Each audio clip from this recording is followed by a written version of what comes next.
Hello दोस्तों, welcome to unique study with PK. आज हम आपके लिए लाए हैं आईटीआई फीटर थ्योरी के टॉप ऑब्जेक्टिव क्वेश्चन जो आपके आने वाले सभी प्रतियोगी परीक्षाओं की दृष्टि से बहुत ही महत्वपूर्ण है। आपके लिए एनुअल एग्ज़ाम, डीआरडीओ, टेक्नीशियन, यूपीआरबीनल, इन सभी एग्ज़ाम के लिए बहुत ही महत्वपूर्ण है। तो वीडियो को पूरा देखने से पहले एक बार लाइक और सब्सक्राइब जरूर कीजिए। आज का पहला चैप्टर है माप और मापी औजार, जिसका आज पहला सेट जारी किया जा रहा है।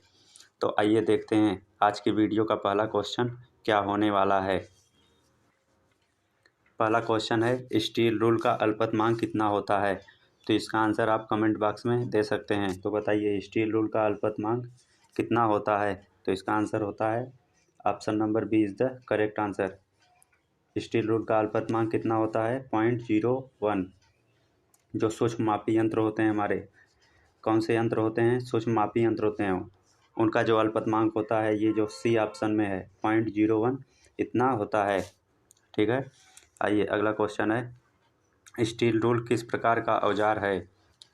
तो बताइए इसका आंसर क्या हो जाएगा। स्टील रूल किस प्रकार का औजार है। Option number A is the correct answer. प्रत्यक्ष मापी टाइप का ये औजार है। प्रत्यक्ष मापी वो यंत्र होते हैं जिनका आप सीधे ही माप ले सकते हैं।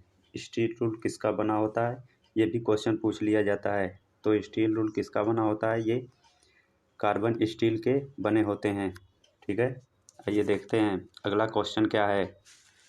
अगला क्वेश्चन है श्रिंक रूल का प्रयोग किसके लिए किया जाता है। लकड़ी की वस्तु बनाने के लिए, शीट मेटल के लिए, पैटर्न मेकर के लिए, सभी के लिए। तो इसका आंसर क्या हो जाएगा बताइए। इसका आंसर हो जाएगा option number C is the correct answer. Shrink rule का प्रयोग कहाँ पे किया जाता है, पैटर्न मेकर बनाने के लिए। अगला क्वेश्चन है मीट्रिक पद्धति में तोल यानी कि जिसे हम क्या कहते हैं द्रव्यमान, मास, इसका मात्रक क्या होता है। मीट्रिक पद्धति में तोल का मात्रक क्या होता है। तो इसका आंसर क्या हो जाएगा ग्राम, पाउंड, जूल, न्यूटन। तो इसका आंसर हो जाएगा option number A is the correct answer. तोल का मात्रक क्या होता है ग्राम। जूल किसका मात्रक है, जूल किसका मात्रक होता है उष्मा, किसका मात्रक, उष्मा का मात्रक क्या होता है जूल। न्यूटन, न्यूटन किसका मात्रक होता है एसआई पद्धति में एफ यानी कि बल का मात्रक क्या होता है न्यूटन होता है। अगला क्वेश्चन है फोल्डिंग रूल का प्रयोग कहाँ किया जाता है। तो बताइए फोल्डिंग रूल का प्रयोग कहाँ पे किया जाता है। तो इसका आंसर क्या हो जाएगा option number C is the correct answer. Fitting shop में फोल्डिंग रूल का प्रयोग किया जाता है। ठीक है, फिटिंग शॉप में क्या होता है, यहाँ पे धातुओं को क्या करते हैं काट के निकाला जाता है, फिर जोड़ा भी जाता है। तो यहाँ पे कटिंग भी की जाती है, फिर जॉइंट भी किया जाता है। इसमें कटिंग, चिपिंग, ठीक है, इन सभी की क्या की जाती हैं संक्रियाएँ की जाती हैं किसमें फिटिंग शॉप में। आइए देखते हैं अगला क्वेश्चन क्या है स्टैंडर्ड रूल का अल्पतमांक कितना होता है। तो बताइए इसका आंसर क्या हो जाएगा स्टैंडर्ड रूल का अल्पतमांक कितना होता है। तो इसका आंसर बताइए option number A is the correct answer. कितना होता है स्टैंडर्ड रूल का अल्पतमांक 0.5 होता है। अगला क्वेश्चन है किसी ब्लाइंड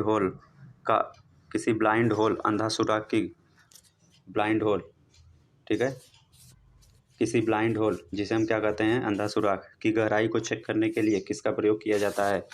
तो इसका आंसर क्या हो जाएगा नैरो रूल की short rule, rule depth gauge, short rule. तो इसका आंसर क्या हो जाएगा बताइए। इसका आंसर हो जाएगा option number C is the correct answer, rule depth gauge. ठीक है, इसी का प्रयोग करके क्या करते हैं अंधा सुराख गहराई की चेक किया जाता है। अगला क्वेश्चन है अभियांत्रिकी में गुनिया का साइज लिया जाता है स्टॉक के अंदर सिरे से ब्लेड तक के अंतिम सिरे तक, स्टॉक की लंबाई तक, स्टॉक की मोटाई से, स्टॉक के भार से। तो इसका आंसर क्या हो जाएगा option number A is the correct answer. Stock के अंदर सिरे से ब्लेड तक के अंतिम सिरे तक क्या किया जाता है गुनिया का साइज लिया जाता है। अगला क्वेश्चन है स्प्रिंग जॉइंट कैलिपर की दोनों टांगों को किससे जोड़ा जाता है, बोल्ट द्वारा, स्टॉक द्वारा, स्प्रिंग व पिवेट द्वारा, रिवेट द्वारा। तो इसका आंसर क्या हो जाएगा, इसका आंसर हो जाएगा option number C is the correct answer. Spring व पिवेट के द्वारा क्या करते हैं कैलिपर की दोनों टांगों को जोड़ा जाता है। 10,000 माइक्रोन किसके बराबर होता है। जी अब बहुत इंपॉर्टेंट क्वेश्चन है, आपको पता भी है 1 माइक्रोन बराबर क्या होता है 10⁻⁻6 मीटर। तो यहीं से आप इसका आंसर निकाल सकते हैं। तो 10,000 माइक्रोन किसके बराबर होता है? तो इसका आंसर क्या हो जाएगा? Option number B is the correct answer. और आपको पता है 1 सेंटीमीटर में कितने मिलीमीटर होते हैं? 10 मिलीमीटर होते हैं। तो इसका यूज़ करके आप यहाँ मान रख के आप निकाल सकते हैं। तो आ जाएगा क्या? 10,000 माइक्रोन बराबर 10 मिलीमीटर होता है। अगला क्वेश्चन है, ट्राई स्क्वायर का ब्लेड किससे बना होता है? Low carbon steel, high carbon steel, brass, मध्यम कार्बन स्टील। तो इसका आंसर बताइए क्या हो जाएगा? इसका आंसर होता है option number B is the correct answer. High carbon steel जो होते हैं इसके क्या बने होते हैं? Try square. जो हमारा स्क्राइबर होता है, क्या होता है? स्क्राइबर। और जो होता है क्या? डिवाइडर। ये भी किसके बने होते हैं? हाई कार्बन स्टील के बने होते हैं। अगला क्वेश्चन है, मृदु इस्पात के बने कैलिपर को घिसने, मुड़ने और टूटने से बचाने के लिए किसका प्रयोग किया जाता है? तो इसका आंसर क्या हो जाएगा? Hardware taper, annealing, case hardening, normalising. तो बताइए इसका आंसर क्या हो जाएगा? इसका आंसर क्या होता है? तो इसका आंसर हो जाएगा option number C is the correct answer. उसे क्या कहते हैं? Case hardening. तो इसमें क्या किया जाता है? जो धातु की जो बाहरी सतहें होती हैं, जो बाहरी सतह होती है उनको कठोर बनाया जाता है केस हार्डनिंग में। ठीक है। नॉर्मलाइजिंग क्या होता है? जो हमारा क्रिटिकल टेम्परेचर होता है उसके ऊपर 30 से 50 डिग्री सेंटीग्रेड तक धातुओं को गर्म करके जब ठंडा किया जाता है तो उसे हम क्या कहते हैं? नॉर्मलाइजिंग कहते हैं। आइए अगला क्वेश्चन है, एंगल प्लेट का साइज किससे लिया जाता है? नंबरों से, लंबाई से, चौड़ाई से, ऊंचाई से। तो इसका आंसर हो जाएगा option number A is the correct answer. Angle plate का साइज किससे लेते हैं? नंबरों से लिया जाता है। अगला क्वेश्चन है, इनसाइड कैलिपर की दोनों टांगें किस कोण पर मुड़ी होती हैं? तो इसका आंसर बताइए। 90 डिग्री पर, 45 डिग्री पर, 60 डिग्री पर और 120 डिग्री पर। तो इसका आंसर क्या हो जाएगा? Option number B is the correct answer. दोनों टांगें किस कोण पर मुड़ी होती हैं? 45 डिग्री पर। इनसाइड कैलिपर क्या होते हैं? जब किसी धातु या किसी भी जॉब के पैटर्न जो होते हैं या जॉब होते हैं उनके अंदर के सतह को जब मार्किंग की जाती है या उनको चेक किया जाता है तो किसके द्वारा? इनसाइड कैलिपर के द्वारा करते हैं। आइए आगे बढ़ते हैं। खांचे की चौड़ाई मापने के लिए किस यंत्र का प्रयोग किया जाता है? इनसाइड कैलिपर, बाहरी कैलिपर, जेनी कैलिपर, असमान लेग कैलिपर। तो बताइए इसका आंसर क्या हो जाएगा? इसका आंसर हो जाएगा option number A is the correct answer. Inside caliper के द्वारा क्या करते हैं? खांचे की चौड़ाई को मापा जाता है। ये होता है क्या? Jenny caliper. जेनी कैलिपर जो हर्माफ्रोडाइट कैलिपर होता है उसी का दूसरा नाम क्या होता है? हर्माफ्रोडाइट जो होता है कैलिपर, इसी का दूसरा नाम होता है जेनी कैलिपर। ठीक है। अगला क्वेश्चन है, बेवल प्रोटेक्टर का स्टॉक किस मटेरियल का बना होता है? बेवल प्रोटेक्टर का स्टॉक किस मटेरियल का बना होता है? तो इसका आंसर आप कमेंट बॉक्स में बताइए। इसका आंसर क्या हो जाएगा? इसका आंसर हो जाएगा stainless steel. Option number C is the correct answer. किसका बना होता है? स्टेनलेस स्टील का बना होता है। आगे बढ़ते हैं। अगला क्वेश्चन है, अगला क्वेश्चन क्या है? वर्कशॉप सरफेस प्लेट की शुद्धता कितनी होती है? तो इसका आंसर क्या हो जाएगा? इसका आंसर आप कमेंट बॉक्स में बताइए।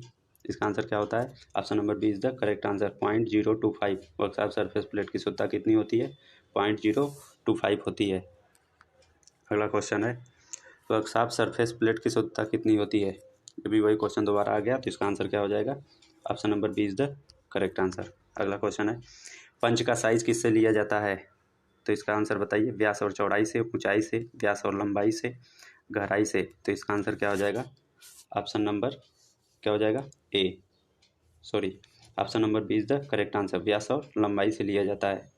ठीक है। तो इसका आंसर क्या हो जाएगा? पंच का साइज किससे लेते हैं? व्यास और लंबाई से लिया जाएगा। सी इज द करेक्ट आंसर। अगला क्वेश्चन है, सामान्यतः अभियांत्रिकी कार्यों में अधिमानित इकाई क्या होती है? यानी कि अधिमानित इकाई क्या होती है? ज़्यादातर किसका यूज़ किया जाता है? कहाँ पे? इंजीनियरिंग कार्यों में। Joule, newton, millimetre, kelvin. तो इसका आंसर क्या हो जाएगा? Option number C is the correct answer. क्या होता है? मिलीमीटर होता है। इसको इस तरह प्रदर्शित करते हैं। केल्विन किसका मात्रक होता है? तापमान का। किसका मात्रक होता है? टेम्परेचर का मात्रक क्या होता है? केल्विन। ऊष्मा का मात्रक क्या होता है? जूल। और बल का मात्रक क्या होता है? न्यूटन होता है। आइए अगला क्वेश्चन है, किस माइक्रोमीटर का प्रयोग कागज़ की मोटाई चेक करने के लिए किया जाता है? Disc micrometer, inside micrometer, outside micrometer.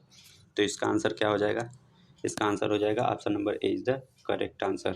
कागज़ की मोटाई चेक करने के लिए किसका प्रयोग करते हैं? डिस्क माइक्रोमीटर का। अगला क्वेश्चन है, वर्नियर हाइट गेज किस सिद्धांत पर कार्य करता है? दो अनुरूप स्केल के अंतर के आधार पर, स्केल के योग के आधार पर, ऊंचाई के आधार पर, चौड़ाई के आधार पर। तो इसका आंसर क्या हो जाएगा? वर्नियर हाइट गेज किस सिद्धांत पर कार्य करता है? Option number A is the correct answer.